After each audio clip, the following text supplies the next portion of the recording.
Ça mérite pas de point de suture, mais voilà. Et en fait, là, maintenant, on est sous antibiotiques pendant 7 jours. Arrivée le matin même, cette touriste a été mordue à la jambe. Conséquence, elle ne pourra pas faire de plongée ce week-end. J'allais faire du vélo.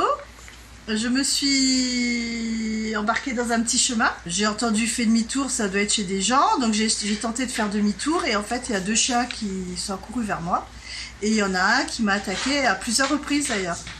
J'essaie de lui donner des coups de pied, mais il a continué à s'acharner sur mon mollet. Selon Arnaud Havard, le propriétaire d'un centre de plongée, cette attaque de chien n'est pas un cas isolé. Depuis plusieurs semaines, il doit faire face aux caprices de certains molosses.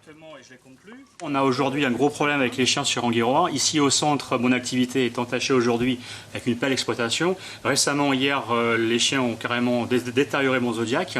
Il y a un mois de cela, ils ont détérioré ma voiture. J'ai des photos à l'appui, j'ai une caméra ici. Également, savoir pourquoi ils sont aussi agressifs, on ne sait pas. Ils mangent les cocotiers, ils mangent les bois. En cas de morsure, il faut désinfecter la plaie, puis consulter un médecin. Problème, la majorité des atolls ne disposent que d'une infirmerie. Si pas possibilité désinfectant, il faut utiliser un savon avec de l'eau plutôt claire, de l'eau, et couvrir la plaie et essayer de consulter, si c'est possible, en vue d'une mise sous antibiotiques, parce qu'effectivement, une plaie, ça peut s'infecter, surtout une morsure de chien.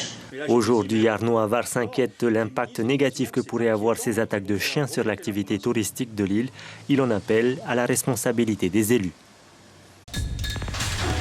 L'information en continu sur Polynésie la première, Internet et réseaux sociaux.